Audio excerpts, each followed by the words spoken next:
You're live on 98.9 Northwest FM. I'm Nathan, as always, joined by James. How you going, James? Not bad. And joined by Callum. How you going, Callum? Yeah, good. Good. It's like the first time he's like, I'm good. He said it, but he clearly didn't mean it. You know what we should do instead of doing that, because we're always tired and we always hate life and work, and we're always like, yeah, whatever. At the start of the show, we should be like, what's the best movie you watched, or just what's something that made you happy in the last week? That's a just good idea. something, because life sucks. You know what? We're going to start doing that. And Let's hold on. Rewind. I'm Nathan, as always, joined by James. What's a movie that surprised you this week, James? Well, I was going to say the thing that made me happy. Yeah, what made you happy Which this week? I think Callum should take this one. You know what I'm going to say? What made you happy this week, Callum? Are you talking about the trailer for Mission Impossible? Yeah. I was so depressed, and then I saw that trailer. Some peak running, let me tell and you. it's just Tom Cruise running at the screen and then jumping off a biplane onto another biplane. Diving, and there's submarines. Yeah, and submarine. I was watching it. So I was watching it at work this morning, and like one of my bosses, Helen, was coming in through the dock. And anyway, I'm watching the trailer on my phone. I'm waiting for her. Yeah. And then I go to her. I'm like, oh, Helen, the new Mission Impossible trailer was released. And she goes, oh, I don't like Tom Cruise. And then she walks away.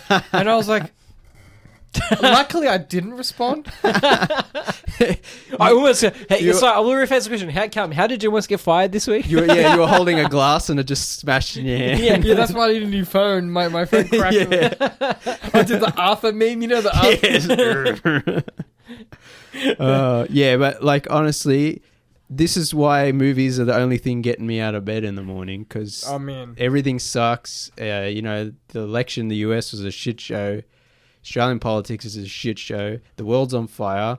But I saw that trailer and I was like, yes, I've got another please. 6 months left. And I can make it. I can make it till then. He really is the president of movies, Tom Cruise, I mean. He's the god of movies. Nicolas Cage is the god of movies. I saw on Twitter that like straight after like doing some shielding for Mission Impossible, him and the director Christopher McQuarrie like straight away went to some screening of Nosferatu or something. Nice. And then I was like, perfect. Yeah. Which, by the way, it's coming IMAX. Nosferatu, so Ooh. I'm keen for that. I mean, we might have to. Are we legally obliged to go and see a Robert Eggers movie at IMAX? I was gonna say, because was it filmed for IMAX? Was it shot on film? I don't know. We'll look. You know what? We'll look it up later and we'll discuss. Yeah. Because money is tight right now. Yeah. But yeah, that'll be. Well, interesting. we're talking about a movie in which people don't pay to go to the cinemas. I'm not above it. We'll see how we go. Maybe get some high-vis vests going on and see if we can finagle our way. And a ladder and just be like, oh yeah, we're here to inspect the screen. Yeah, that's it. We're here to do some screen maintenance. We're here to fix the premium chairs. seating, so no one can sit there except for us, because we've got to test it. We just get the we tape it all off. Yeah. And just sit in the middle. Be like, we're on Smoko for 3 hours while the movie's on. Anyway. What do you know? The seats are fixed. Anyway. Yeah. Anyway, I think we should do this from now on, because it was like, Nathan's like, how are you? And we're like, yeah. I think it's a good idea. Yeah, just something like Starts that. us off on the right energy. Yeah. Anyway. Well, my actual answer, I do want to put this out there, as I started watching From. Yeah, I have to start watching that. Those hooks are in pretty deep, because I have feelings about characters already. Like, there's a big Stephen King energy to it, and we'll do a proper review once it's all wrapped up. But it has a great, like, Stephen King does this thing where he has great villains and like really interesting side characters, but it's all wrapped up in the local community. So like, if you think of things like The Stand, you've got elements of that. Certainly Under the Dome. And it has a lot of that DNA in it. It's and it's got Twin Peaks. There's a Twin Peaksiness about it. It's Salem's Lot meets Lost. Yeah. And it's really fresh. Like it's there's a trope now, the sci-fi trope, where it's like you can't leave. It's like you just keep going in circles. Yeah. It's like a fresh take on that, plus semi-vampire mythos. But yeah, I'm really enjoying it. It's like I had to struggle to finish watching Godfather Coda because it's fine. It's not. But I was just it's better than the theatrical version, but it's still not good. But in my head, I'm like, once I finish it, I can start watching From. Yeah. Well, yeah, Nathan and Alan have been watching it and keep telling me to watch it, telling us to watch it. And now the third season's ending, I think, in a couple of weeks. So I'm going to binge it all, and maybe we'll talk about it maybe in early December. Yeah. I mean, this is the problem. binged so hard I OD'd on horror movies in Spooktober that now I was telling Nathan, I'm like, Spooktober was for spooks, November is for good vibes only. So I'm just like watching as many like light films as I can, like good vibe comedies and stuff. So I don't really want to watch From at this moment, but yeah, maybe at the end of the month, early December. From's an interesting one because it has like family elements, like found family and friendship elements in it as well. It's not straight up horror. There's also that. Yeah, but you know, I want to kind of detox from all the spooks and the darker stuff, which brings us a good segue to the movie we're talking about tonight, because this is all good vibes. We wanted to watch this film theatrically, but we didn't get a chance to. It didn't come out here. Yeah, I believe it actually did come out here. Wait, what? I believe there was a showing at some point at Pentridge. Like one? Yeah, like one or two. I don't think it's playing now. Oh, but I think that. No, I've been keeping an eye out. I haven't seen it had an extremely limited release here. I was going to say, if it had one screening right in the middle of Alice Springs, somewhere it's just like you have to travel 48 hours to get I'm to. pretty sure. I'll do some quick research, but I'm pretty sure. But damn, I can't believe we missed it. I was deliberately keeping an eye out for... Anyway, we missed it. Yeah. So we had to wait for it to come to digital before we watched it. It's on Blu-ray now in the US as well. I might have to import it. Yeah, 100%. So the 4:30 movie by Kevin Smith. Now, we love Kev. Mm-hmm. Warts and all. Warts and all. Bongs and all. Yes, is a more apt description. But, you know, we'll just say maybe some of his more recent movies have been a challenge for us. Look, we didn't really get to talk about Reboot properly. We did a few years ago. We talked about it briefly. We did like an episode on Clerks 3, his previous movie to this, which was unnecessarily dark and depressing and wasn't particularly well made. And I think we talked about like it was coming from him recovering from his heart attack and being in a dark place mentally and emotionally. And we were concerned, not just for him, but just as an artist, we're like, he's really kind of lost it. Like over the last 10 or so years, he hasn't really made many or any good movies. Yeah. And then recently he went to hospital for a little bit. Yeah, he had, I guess, a mental breakdown and went to a mental health clinic, like institution, whatever. And started working on himself. He calls it the nut house, so I'll use that language because he's, that's the way he talks. But that now he seems to be in a really good place. Yeah, he worked on some issues he had. Yeah, and another thing is a couple of years ago, him and some friends bought I think it was called the Atlantic Cinema in New Jersey, where he grew up and where he used to watch movies as a kid and a teenager, which kind of led to him being a filmmaker. That was about to close, and him and some friends bought it, and now it's the Smodcastle cinema. Imagine that being a local. Oh my god. Oh, so good. We've talked about it, right? If we win the lottery, that's what we. Yeah. If I did any, like, Australians go to America for like some like regular vacation all the time. To Disneyland. I would going to Smodcast. Well, that's what he at the end of all these credits of all these films, like it's like come down to Red Bank, New Jersey, wherever it is, and it's like come down the Secret Stash, the comic book. Yeah. Like it's like a thing he's. People go to California, like Disneyland, they go to Florida, all these kinds of things. I'm like, where would you go? We'd go to New Jersey. Why? For the Kev stores. Quick Stop. Where's he from? Go visit the Quick Stop. What's the place he's from? Leonardo, New Jersey, something like that. Yeah, go see the Quick Stop and yeah, take a photo leaning up against the wall. But it's like he got the cinema and kind of he's kept that alive, and he's like, well, I've got a cinema now, and this is where I used to watch movies as a kid, which must have been like a dream come true. And so he's like, and it still looks the same as it did back then.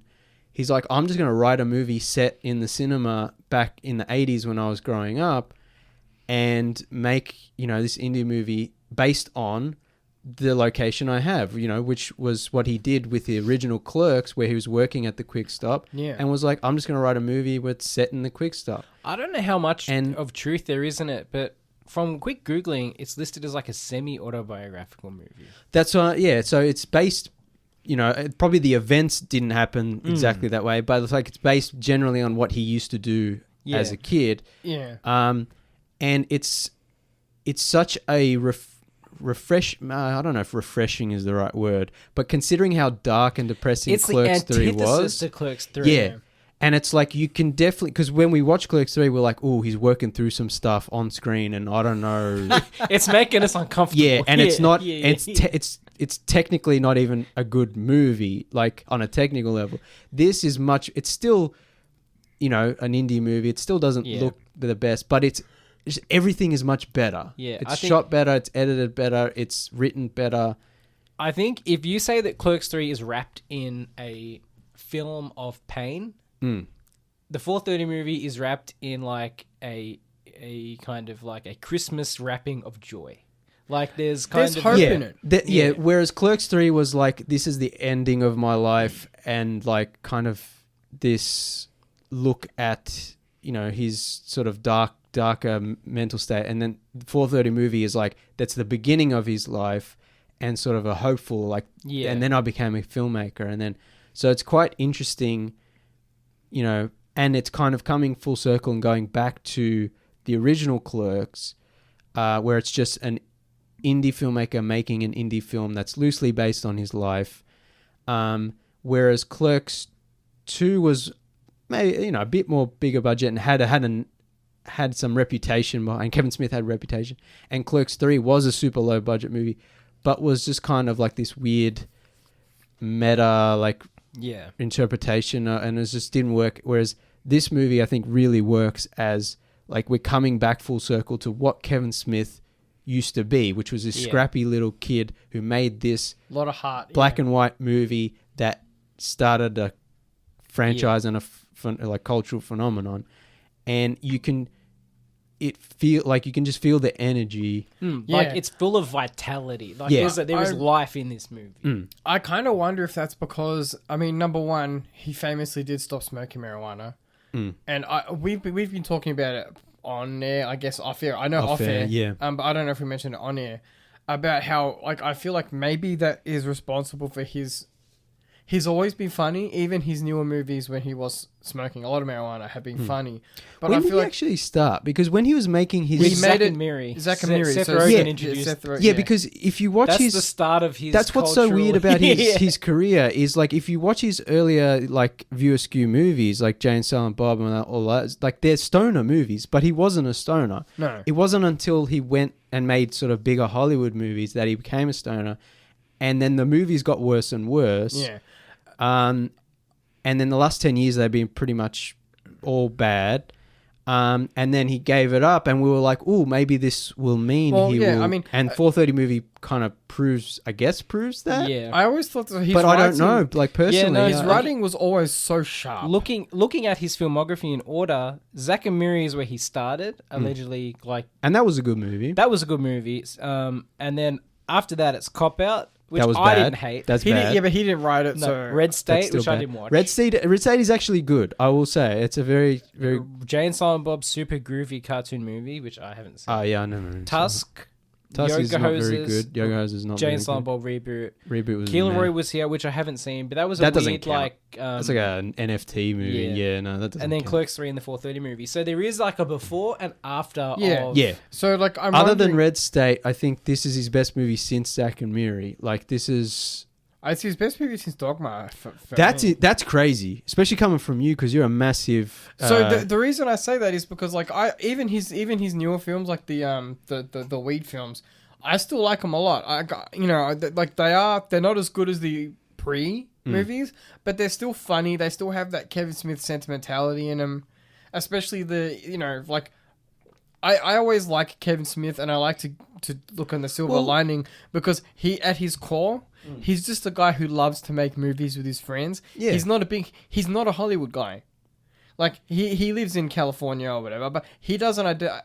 I'm not going to say if he doesn't identify as a Hollywood guy, but whenever you see him talk, and like I was a member of that Kevin Smith club for a while, he's always just like, I'm just one of you guys. I'm a down to earth guy. Yeah, he was a movie fan and a pop culture fan who got to make his own stuff. Yeah, he still fanboys when he's around big celebrities. You know what I mean? Yeah.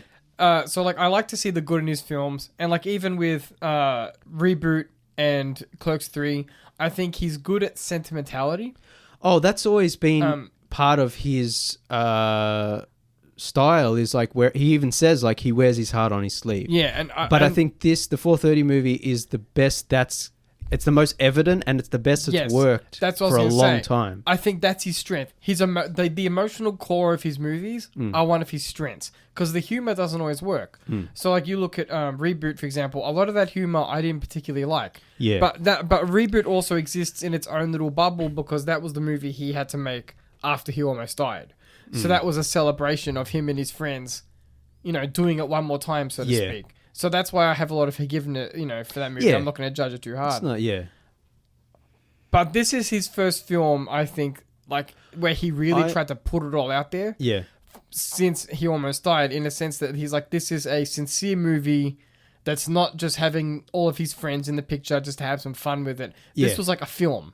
Yeah, I mean, this from like when he stopped making the View Askew movies and started to make the other movies, everyone was like, I wish one day he would go back. And we always heard that there was going to be Clerks 2, there was going to be Clerks, there was going to be Clerks 3, sorry, and there was going to be Mallrats 2, and there was going to be another Jay and Silent Bob, and we always heard that, and then it finally happened, and it wasn't great. And now he's made the 4:30 movie, which has a lot of his hallmarks and is based on a lot of his life, and has a lot of cameos from his friends that are in his previous movies, and has a lot of fun references.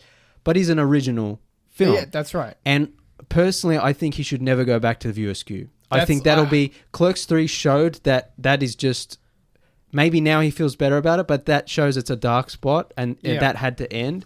And now he should just make weird... either weird ideas he has, or just like... also, semi-autobiographical... It'd be fascinating to talk to him about some of these, because I'm like, would he also feel somewhat trapped creatively in the View Askew universe? That's what I was going to say. I 100% agree. I'm like, he's putting himself in a box. Yeah. Whereas you look at the 4:30 movie, it's got nothing to do with it. It's disconnected, and he's going back to the 80s, and you couldn't do that with the View Askew universe necessarily. It's still, it's still tangentially connected, because his life was so ingrained in the View Askew. But it's also separated enough where he doesn't have to use the same characters. Yeah, like there's no Jay and Silent Bob cameos or anything like that. It's not in the same world, He doesn't even have a cameo in it, does he? No. He has a cameo in like all these films, or a role, but I don't know. Well, he is the character, James. That's true. Yeah. That would be funny if he played his younger self. He's like pretending to be young. What I was going to say is, like, I 100% agree with you, because if I put myself in his shoes and you have this cult following for the View Askew universe, you're going to feel like you have to put references in there. You have to make callbacks, because that's what the people want. Yeah. Rightfully so. You know what I mean? In a sense, like if you make a franchise, there are certain boxes you're going to want to tick, because you know that your diehard fans are going to want those references. Yeah. But I think that there's something freeing about the entirely blank canvas. 100%. And I think if this movie is anything to go by, I think that this is definitely the direction he should be going in. Yeah. Because once you take Jay and Silent Bob away from the equation and you tell him, okay, you can do whatever you want, I think that gives him that energy back. I don't know for sure, but there's an energy in this film that, like, from the minute it starts, there's just a vitality to it. Almost like it's a young Kevin Smith making a movie for the first time in 20-something years. We were having this conversation off air a little while ago when we went to see the movies. We went to the movies the other day. And we're talking about directors that need a challenge, right? And Kevin Smith financed this movie himself, right? It wasn't given to him by a studio. It wasn't like... It was his baby. He had to scrap to make it happen. Yeah. So there's also that aspect of it where I'm like... But I think Clerks 3 was the same. Yeah. Yeah. Yeah. But there's also that aspect of it. Yeah. Yeah. But see, also the thing with making View Askew movies is not only are you beholden to what's come before and the universe that you've created and the characters and whatever, but fans have an expectation of what it should be. Whereas this one is like, it's not a View Askew movie, so... It can be a bit different and doesn't have to be connected. And like with, we've talked about like Marvel movies and any franchise with all these connections, and it's like it gets bogged down in it, and it can't be as creative and as free, because it's always like, well, this has to connect to this, and we can't use this character because he's here, and this is the, And so View Askews had never been that strict, because they they use the same actors for different characters, and it's more funny and meta. But as the View Askew movies go on, and this is what people liked about them, but as they go on, it's like the meta-ness and the sort of the wink, wink, nudge, nudge, and the sort of self-referential style, and like the constant references within itself. And it's like, by the time you get to Reboot and Clerks 3, it feels completely stale and wrong. Whereas this has lots of sort of... It's his trademark, almost witty banter. Yeah, and this has like some pop culture discussion and stuff but it's not like he doesn't have to be like, and there's a couple of things like this, but it's like he doesn't have to be like, they don't have to mention Banky, and they don't have to mention they don't go to a movies. Like it's not, he doesn't have to worry about that stuff. And it's been so long since the franchise started. Was Clerks 94? Was this the 30th anniversary? Yeah, maybe? I'll look that up. Huh, you'd think there would be a bigger you'd think so. Thing about that. I don't know. Let's see. Yeah. But the thing that fascinates me is, like, as soon as it started, I was like, this Kevin Smith's locked in. Yeah. Because, like, the minute it started, I was like, this is... Yeah, 94. There's like creative editing in this. It's kind of fast. The characters are they have like a dancing energy to them that I'm not used to from his films. I still maintain that the original Clerks is his best movie, and he edited that one himself, and obviously it was a very low budget movie. He edited this one himself too. That's what I was going to say. I think he edited Clerks 3 as well, and that movie was terribly edited. And it was. I can't remember if who shot it. As we said on our review, Kev's going through some stuff. Yeah, I can't remember who shot it, but it didn't look good either. This one, it doesn't look great, but it looks a lot better, and it's edited much better. And so I think he's just, I don't know, but revitalized. He's locked in. Yeah, I think also it helps to be writing a script from the perspective of a young man who's happy and hopeful. So if you're putting yourself in those shoes of young Kev, whose name is Brian David. Yeah. So I guess we should say in the movie, his fictional stand-in is called Brian David. Yeah, played by Austin Zadger. Yeah, who I guess a lot of people have been saying, and the easiest way to describe the film is that it's Kevin Smith's The Fabelmans. Yes. Whereas Spielberg made The Fabelmans and had his insert character. And was roughly based on his life. This is, roughly based on Kevin Smith's life and has his insert character, Brian. Yeah. Like straight away, Brian has this energy to him. He's happy. Yeah. You know what I mean? Like, this is like the most happy film I've seen from View Askew. You know what I mean? It's like View Askew is kind of a dark universe when you look at all the movies independently. Well, yeah, I mean, like we said, this is technically not in the View Askew. Yeah. Like this is like Smith's happiest film. Yeah, in a long time. I think it's also, I'd be interested to know when he wrote this. Was he sober writing the movie? That I don't know. I think they bought the cinema a couple years ago, and Clerks 3 came out a couple years ago.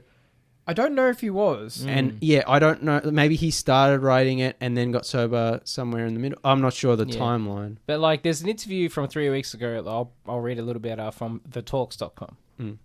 And he says, well, this is the first movie I've done in a long time where I wasn't stoned. The whole time I was crisp, clear, wide awake. And for the first time, I was on set driving. I wasn't a passenger in my own car letting the other guy drive. I was driving and I realized what my job was. I've had these moments that happened to me in real life that were transformative, wonderful, emotional, and quiet, and they shaped who I was and what became my job. And I realized that as we go through all these troubles, create all this artifice, ask people to pretend to be someone they're not, put them in costumes, get millions of dollars just to go and capture a moment so that I can present it to the audience and be like, this happened to me. Does any of this happen to you? So it's like his job with this movie was just trying to recreate a simple moment in a life. Yeah. And it's the first movie in a long time where I guess he was taking charge. And I remember that I watched a video interview with Kev talking about how petrified he was making the movie sober. And then at the end of it, he was like, did people think I'm an asshole? Was I funny? Was I personable? Was I... Yeah. And then he asked one of the kids acting, I think it was like the redhead. And he's like, what did you think? Was I okay? And he's like, we thought you were high the whole time because you didn't say a word to anyone. And we expected you to be He was so funny. self-conscious. Yeah, you would be talking about Reed Northrop, who plays Belly. Belly, yeah. He was funny. So like the whole thing was, I guess he was also kind of worried making this movie because he wasn't sure if he could still do it the same. But it turns out he does it better. Yeah, I mean, that's the thing. It's like, I guess proof is in the pudding. Like we said, we don't know the exact details of everything. Yeah, but and we shouldn't presume, but like the magic's always been in Kev. Yeah. That's the secret. It was in him before and it's in him now. It's just, I can't remember who, there was a writer who once talked about drinking alcohol, and it was a similar thing where it's like, it dulls the senses, and it's like, it makes you kind of don't realize the effects that having altered states has on your creativity until you've gone off it. Famously, Stephen King talks about not remembering large portions of his writing because of his drug abuse. I'm not, obviously that was more severe than Kev's in a way. But it's that like was a blizzard. and he was still writing bangers. not quite the same. yeah, but you know, King's the GOAT. Yeah. The greatest to ever do it, in my opinion. Yeah. And I sincerely mean that.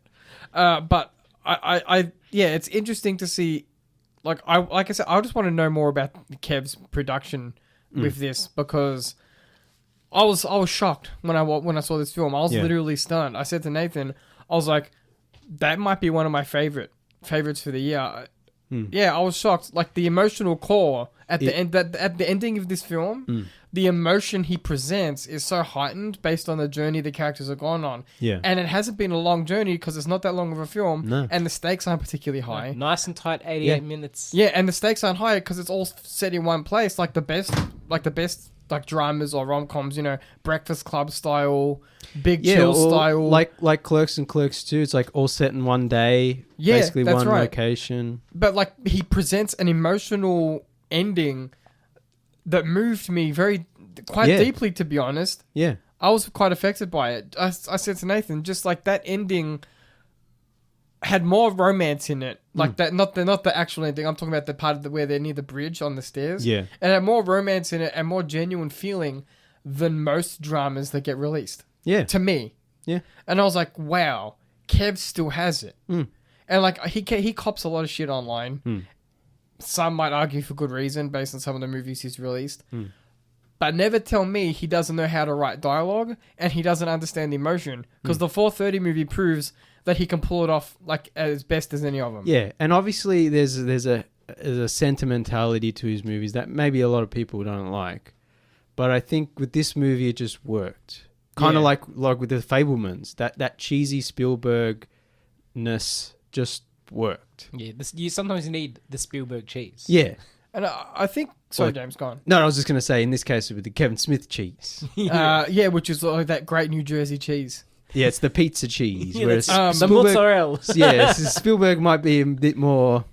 Hoity-toity. Upscale. But another thing I liked about this film is just it's not cynical at all. Even like just taking away the romantic kind of story around it. It's like the characters love going to the movies. It's not this... Yeah. No, yes, I was just going to say is it's always fun to watch movies about how great movies are. Yeah. Sometimes it can be a bit of a wank, you know. Yeah. But in this case, I was just like, yeah, movies are awesome. Yeah. I love the trailers. Like when they're watching the movie. We'll talk about that soon. Yeah. No, but like it's refreshing that the characters are happy and they want to go see movies and they're enjoying themselves in the story. And it's like there's no the times aren't the best right now in the world, as I'm sure you're aware. So it's nice to see some people just enjoying day-to-day life in the 80s. Yeah, well, I mean... And they mentioned... Their life wasn't perfect in the 80s either. They mentioned multiple times Russians and nukes. And, yeah, they're going to get bombed, yeah. I mean, but that also kind of makes it relevant to today because they're like, oh, let's go to the movies. A Russian bomb over you get escapism, yeah. Yeah, but it's the kind of message in the movie too. It's like, time's always bad. Just go and enjoy the movies. Yeah, and like live in the present and, don't... And even the main character, he was afraid to take, ask his crush out and Melody Barnegat, played by Sienna Agudong. Yeah, and she's he kind of, the whole movie is about him sort of overcoming that fear and being like, hey, maybe I am good enough and whatever. And yeah, it's Yeah, it's just considering, like I said earlier, like, you know, I was watching all the spooky movies and now I'm trying to watch more, you know, good vibe movie. This is the perfect antidote. It's just a feel-good, this was the perfect funny November movie. Yeah, it's just a very feel-good, funny movie. You know, it had some, you know, tension between characters and drama, but then mostly it's just funny. And I think what I was going to say was, if you don't know who Kevin Smith is, if you've never seen a Kevin Smith movie, this is a good intro movie. You could just watch this one. Yeah. Yeah. You don't have to know anything. And just pretend he took a 10-year break. No, but that's what I'm saying, is like you don't need to know you don't even need to know it's based on his life. You can just be like, this is a fun coming-of-age comedy about a kid and his friends who go to the movies and they theater hop. They buy a ticket for a PG movie and then they go they sneak into the R-rated movie and then they go to another movie so they can get the most bang for their buck. And meanwhile, the main character Brian is like asked this girl to come to the movie that he likes and he's trying to impress her and his friends are like, no, you're an idiot. And it's like you don't need to know you don't need to know Kevin Smith's style of humor, his view askew references, whatever. This is just a fun. Kind of light rom-com sort of. It also features what I think is one of Kev's best qualities is his world building, like his hilarious world building. Nathan mentioned just before the trailers in the movies. Yeah. Like what is it? Sister Sugar Balls. Yeah. Was Astro Blaster and the Beaver Man? That's the movie they got to watch. Yeah, but I laughed so hard at that Sister Sugar Balls. Yeah, so good. And it was the nun is played by his daughter Harley Quinn. So that's. I mean, this still has all the a lot of the cameos, but it's less in your face. Yeah, and they're different, I guess, from previous. What's that quote? You can't be a hooker and a nun at the same time. What if God wants me to? I know that's not. He pulls off the wig and she's got the habit underneath. Yeah. So funny. But also, that like I guess Flash Gordon style. Yeah. But it's cheesy like sci-fi. The costumes look so awful, but they look so great at the same time. Yeah. I love that. And he plays for a tribute band of what was it? Van Halen. Yeah. That's so random. Yeah, I like the beaver spaceship that looked like a practical effect. It might have been CG, but they made it look like an old 80s like practical effects flying across the screen. So good. And that's the thing, is there are all these made up movies, but that's part of the fun of the movie. And you still get the sense of like, isn't it fun when you go to see a movie? Even though the movies are dumb and they're fake like parody movies. So, and also what I like about this is, you know, Kevin Smith's movies have always been known for kind of edgy, kind of rude comedy, a lot of dick jokes and whatever. And this movie has a bit of that, but mostly it's like not as filthy. It's kind of grounded. It's kind of grounded in just like high school boys telling each other dick jokes. But it's not like, it's not over the top. Like Jane, Silent Bob can get very like, a lot of sex jokes and whatever. And some people might not like that, but like this one's more, there's some of that, but there's less. Yeah, it's more approachable. It's more approachable for a mass audience. Yeah. Also, the other one I forgot to mention was Major Murder, played by Sam Richardson, the wrestler character. I did dock at half a star for basically Kev reusing the Mallrats scene. Well, see, that's what I like.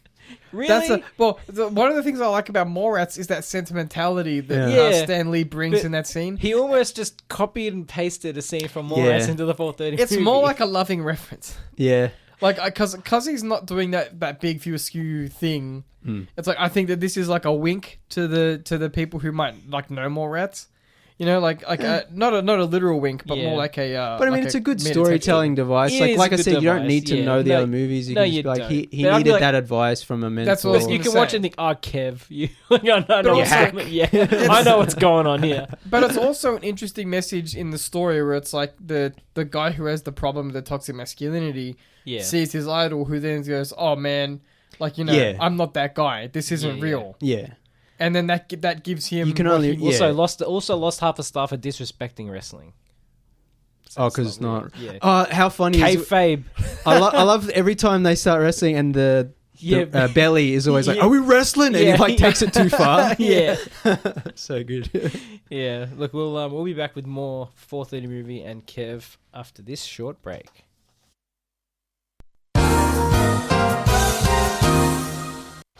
You're back on the Tuesday review, talking 4:30 movie at the moment. Kevin Smith's brand new return to form. So we've been talking about, I guess, all the devices he's been using in this movie, and the humor and everything else, and the good vibes and some of the cameos. I think my favorite cameo in this movie was Ken Jeong as the manager. That's not a cameo. That's like a full-on role. Yeah, it's a he's role. The antagonist. Honestly, he's the funniest part of the movie. Yeah. Ken Jeong's always good. Yeah. He's not a cameo. He has too many lines. So funny in this movie. I love how the hardest I laughed was always him. Yeah. I love how he's like, I'm in the movie industry. Yeah. Takes himself so seriously. I was on the phone to Paramount. Godfather Part 2. Yeah.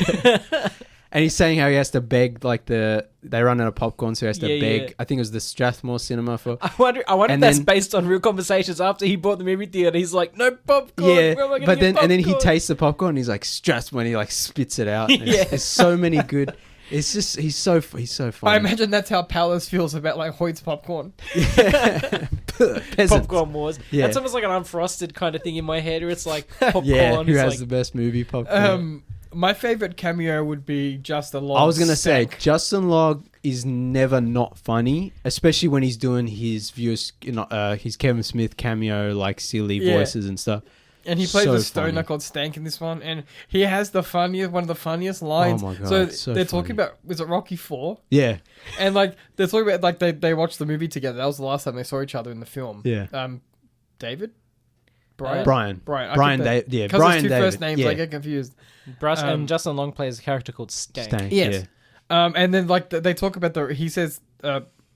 Brian mentions that the villain's Russian. Yeah. And then he goes, I don't think it matters. It's like, I don't know where he's from. I don't think it matters. Because he keeps mentioning it. It's like, I don't think it matters. I'm like, I love... And they're doing the slow motion, like punching. And then he's like, yeah, but I thought it was too unrealistic, though. So funny. It's just that little scene. Yeah. I was like, see, it's going to sound dumb because it's like a silly scene. But there's also a sharpness to it. Like the way that Justin Long delivers the dialogue. Yeah. It's also classic Kevin Smith. Like he does these bits and his pop culture references, but like I said, the natural flowing dialogue, it just felt so good to me. Yeah, like I said, it feels tight. The more his movies go on, and the more meta and pop culture kind of discussions in movies become more prevalent or have become prevalent over the last 10, 15, 20 years, and it started to get tired. Whereas this one felt like just two people talking and making kind of like just having fun. It didn't feel manufactured. It's so natural.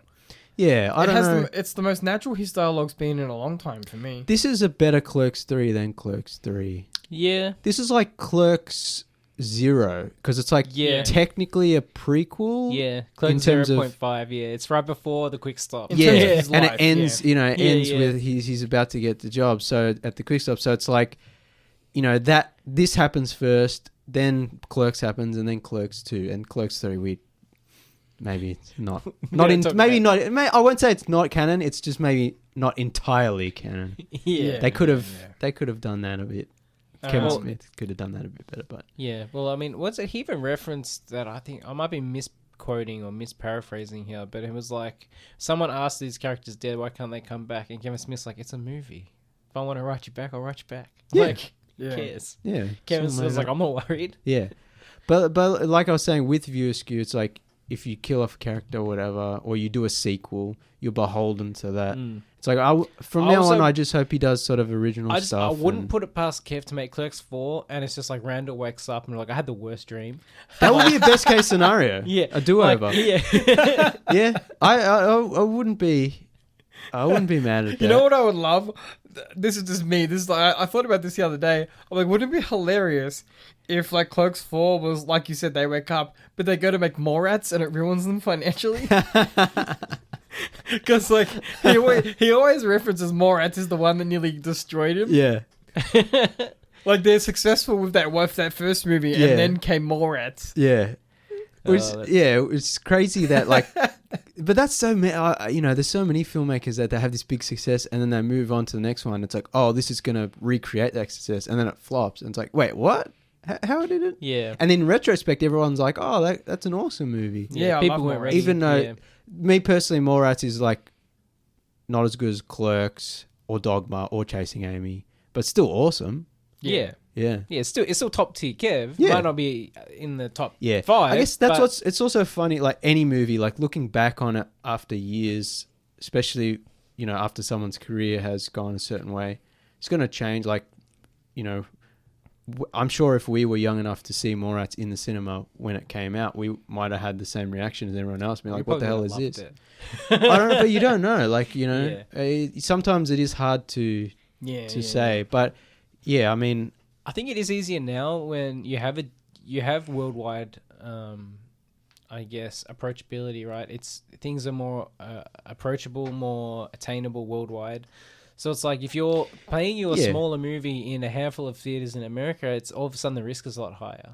Yeah, but it's also like, you know, in retrospect, like, because I mean, I don't know about you guys, but I probably the first Kevin Smith movie I watched was Jay and Silent Bob, and then I went back and watched the others, so I had a basis maybe. So you can imagine someone who's old enough to have watched Clerks and only know Clerks, and then watch Mallrats, and like that's funny. I remember talking to you about Jay and Silent Bob Strike Back in grade 9, 8, 8 or 9. Yeah, that's funny. 9, yeah. I mean, that's one of the things we bonded over, and I think we talked about this on the show one time, like that's how we became friends. We were like Twin Peaks and Kevin Smith, and no one else at school knew what we were talking about.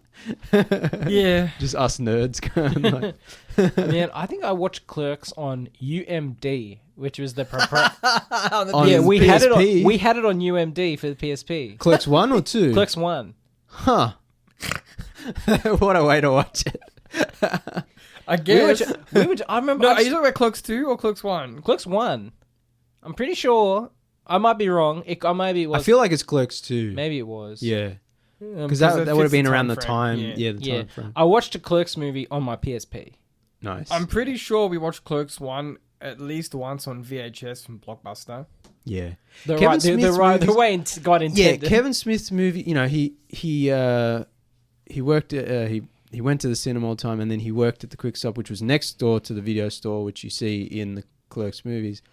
And like his like the 90s kind of indie explosion that he was part of, and his movies are so perfect for that era of video store. Yeah. That, you know, we always, you know, lament like the loss of it and whatever. And I'm kind of like, look, it's probably rose-tinted glasses thing where if it came back, we wouldn't be. Man, look. But it is something that, you know, I can remember going into a video store and seeing the Jay and Silent Bob Strike Back poster, you know, on the window or whatever. I would give anything to smell our Blockbuster one more time. You know, like you guys laugh, but I think I don't know, maybe there's something wrong with me, but I think about it all the time. No, a lot of people agree with you. Yeah. There is something about smell, it. Man. Like, yeah. So as we say every time Kevin Smith releases another movie, I guess we'll see in the next one. That's the thing. After Reboot, I was like, that wasn't too bad. I hope, you know. And then Clerks 3 was oof. And then he comes out with what is maybe one of the best movies of the year. Yeah, I mean, it's top 5 I don't for me. know. Yeah, I don't know if I would say that, but yeah, it's top 5 because like I saw it and I just couldn't believe it. Yeah, like this. Like I was saying, this really put me in a good mood when I was in a bad mood, and it made me excited for more Kevin Smith movies. Yeah, and apparently he's doing a horror movie next. He's take on Rosemary's Baby. Up, down, I guess. Yeah, but I don't know. It's like... I guess we'll wait and see. But Red State has a good reputation. I mean, I like... A lot of people didn't. I like it. But a lot of people like I think Tusk. He can... Tusk I had a problem with because it was trying to be comedy and horror. And like for me, it didn't really work. But I think he could do a good job. If this is any indication... I'm not going to say he's back. But I think like he could... I'm hopeful. But still cautious because I'm like... He might... go backwards. I don't know. Yeah. You know, we're such fans of his and we follow him, and he's such a prolific figure he has so many podcasts and so many interviews and so many, he's always talking. He says it himself. He loves to talk. And so there's so much out there about him, and there's so much we've read articles and watched interviews and stuff. But at the end of the day, I don't know what's going to happen in the future, and I don't know what's really going on personally with him. So, but I hope all we can say is we love you, Kev. We love you, Kev. Come on the show, man. We want you to keep making awesome movies. 430 movie is great. I would just love to ask him about writing the screenplay, approaching putting how much of yourself is in it. You know, a lot obviously, but that biographer. Oh, not biographers. People who make like semi-autobiographical movies often talk about how much is a correct percentage to put in of you.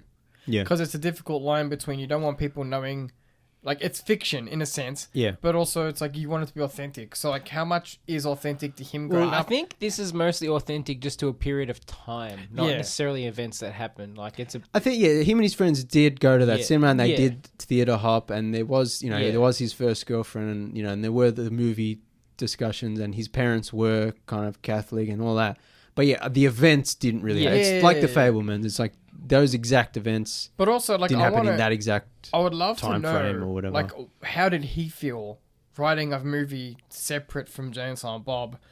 Like I just have so many questions. Come on the show, Kev. We love you. Even if you make bad movies or don't make any more movies. Like I said, like I actually there's something good about every one of his films. Oh yeah, and it's like it's one of those things where he does get a bad rap. Like Dogma got released from Weinstein jail. Apparently, that's something that's happening. I don't know. Hopefully, we'll see that. But like, get a re-release. There's an energy in him, and I just want to know, like, how did he find that energy again? Can he maintain it? We talked. We were. Like, is it like? I mean, it's not lightning in a bottle. You never want to say that to someone. Yeah. But it's like, remember when we talked about Trainspotting 2? We were like, like Trainspotting 1 was such an amazing film. Can you capture that lightning in a bottle again? And they did. That's how I feel about this. I'm like, obviously it's that was a bit different. Yeah, that was different. But like, can you take the energy? Will he be able to maintain that sense of energy and excitement? Like I was saying earlier, at his heart, Kevin Smith is that indie filmmaker that made Clerks. Yeah. Who had that location, had some friends, and scraped together to make that movie. And I think this is where he excels, right? Because he's got his limitations. Like, he's making a movie in the cinema that he owns. He made a movie in the Quick Stop that he worked at. So if he is making like a horror movie next or whatever, I hope it's born more out of not like him not trying to. But see, this is the thing: is like Dogma was a pretty big special effects movie, and that's a great movie. Yeah, so he's not a bad. No, he's not bad when it comes to even Jay and Silent Bob Strike Back. It's a road movie. Like there's stuff going on. There's like he's not a bad when it comes to bigger movies. But like I think he was sober when he was making him.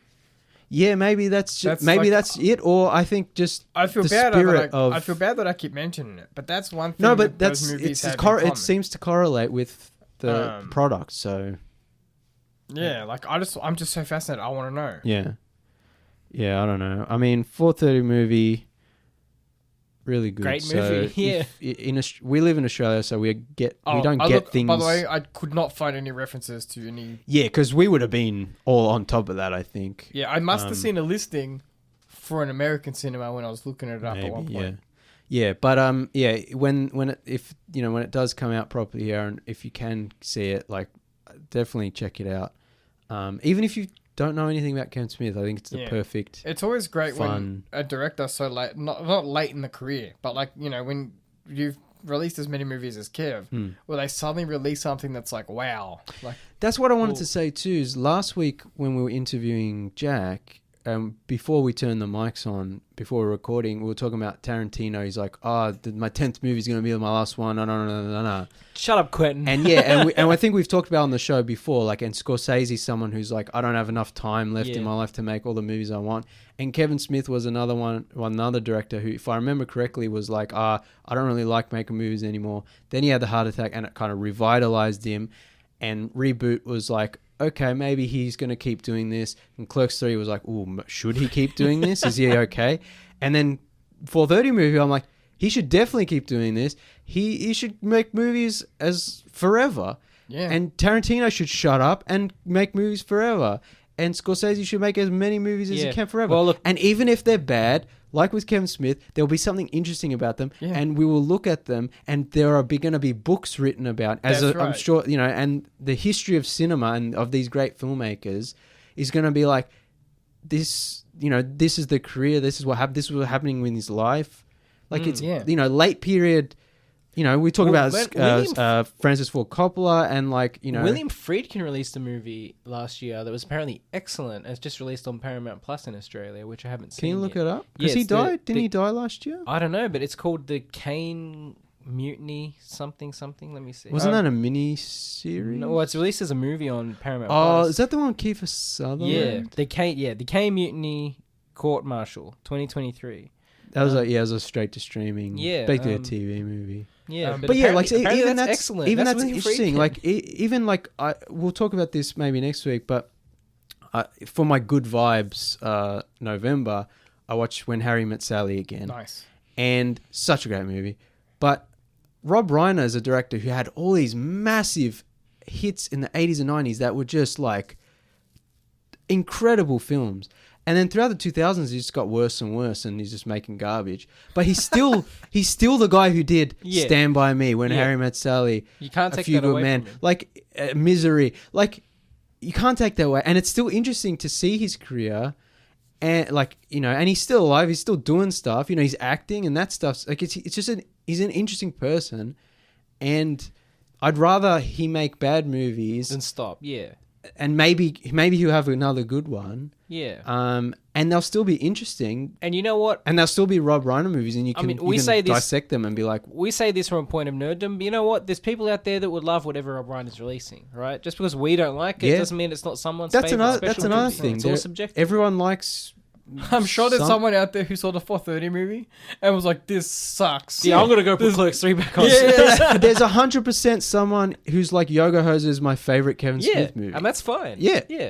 There is a home for every movie that someone's gonna release. I mean, we've probably talked about it before. Sometimes I'm like, well, the resources probably should have been used in a better way because you only have finite resources, you only have finite time. But I mean, as long as movies are being made, I mean, that's what 4:30 movies about. Yeah. That's what we do with this show. Is like we just love movies. We want to watch them. And that's the best endorsement I can give to the 4:30 movie. Yeah. Is after I finished watching it, I was just excited. I was excited to see what Kevin's doing. I was happy. It's like, you know, when you watch a movie that just makes you happy, you're like, wow. Like Nate said, I could watch that once a year for the rest of my life. Yeah. For me, at least. I could watch it every 6 months. I'm like, it made me happy. I was like, this is another movie I can watch when I'm feeling down. Yeah. That's the best endorsement you could ever give any movie. Yeah. Yeah, So thank you, Kev. Yeah. And you know what? And back to what you were saying before, and we also have Christopher Nolan sitting there going, I'll make movies till I'm dead if I keep getting the money to make them. Yeah, well, I mean, he's lucky enough to have such a big success with the Dark Knight movies that and Oppenheimer. And everything else. You know, that's kind of what started. Yeah. And then he got to sort of make everything he wanted to make. And now, like, they're just... Sky's the limit. He can do anything, which is, you know, not a lot of filmmakers get to do that. So he's very lucky. Yeah, and he's young enough that hopefully we still have another 30 years at least. Yeah. And even if Christopher Nolan's late period is all garbage, I'm like, it'd still be interesting. We still have Interstellar. Yeah. No one can take that away from us. And there'll still be books written about his career and be like, and then he went I don't think he's capable of creating garbage. Well, some people would argue Tenet was garbage, but I like that movie, so I won't. No, it's not garbage. No. It's like, he's like Coppola in the sense that, you know, like Megalopolis, like it has a lot in common with Megalopolis in the sense that it's like his creativity out on the screen. There's also a difference between like a bad movie and like something that maybe didn't quite work, or you know, all of Nolan's movies are interesting, even if you don't like one of them or whatever. Like, and they're technically well made. Like, and even with, like we said with Kevin Smith, even though he's bad, quote unquote bad movies, it's like there's still something interesting there. I guess would our most modern example, or most recent example, other than Kev, be David Fincher? Well, all his later movies aren't as great. I mean, people love to, what's the polite way?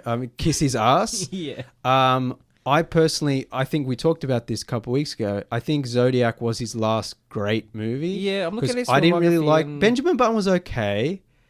I didn't like Gone Girl. I didn't like... that doesn't count. It's got Ben Affleck in it. We established you're an anti-Bostonian. But he's a terrible actor. But even if it was a good movie, like he was... I like Kevin Smith movies with Ben Affleck. So shut up. I'll pay it. Benjamin Button was okay. I didn't like Gone Girl. I didn't like the girl with the dragon tattoo. Mank was okay. I enjoyed that. What am I missing? The Killer. That was okay. And watchable. The Social Network. Did you say The Social Network? I don't like The Social Network as much as other people do. I think it's good, but not as good as other people do. But there's definitely a pre and post Zodiac filmography there. But I think especially if you went on Reddit or something, most people would say, "Oh my god, he's a genius. Everything he does is amazing. His later movies maybe even be better." Personally, like his 90s, early 2000s stuff is the best, Gold, and it ends with Zodiac, and plus Mindhunter is also great. Oh yeah, Mindhunter. Yeah, that's Yeah. But then they cancelled that, so so we don't talk about Mindhunter because we get upset. Anything else to wrap it up, boys? No. I think 4:30 movie, amazing. Yeah, Kevin Smith's made me happy. Watch it if you can. We love you, Kev. Yeah, you know, doesn't matter what you do. That's it. Forever and always. Yeah, but this genuinely 5-star film. Go watch it. For Callum. I gave it 4. Callum liked it the most out of all of us, but I think it is very good. And I think he reused some jokes a little bit throughout the movie. Yeah, but I like it still felt. Yeah. It didn't feel like I wasn't rolling my eyes or whatever. You know, like Jane Silent Bob reboot. I feel like there was a lot of stuff where I was like, okay, I've seen this, which is kind of the point because it's a sequel and so it's about the reboot. And it's kind of, and again the meta, but it starts to feel tired. Yeah. Whereas this one, even though it had a lot of elements like that, I was still just like, this felt fun. It made us happy, you know. We like movies about making movies. We're simple because movies are awesome. Yeah. This is why we do this show. This is the only reason I get up in the morning. So thanks for listening, everyone. Please like and share the Tuesday Review on Facebook, Instagram, Threads, Newsmast, Blue Sky, and Twitter for Delete our socials. Twitter. At Tuesday Review AU. And we're also on YouTube at Tuesday Review AU. Thanks for listening, everyone. We're on Letterboxd as well. Yep. Almost forgot. I'm Nathan B_90. I'm Channeldrifter. And I'm Callum Tuesday. And we'll be back next week. Adios, cousins.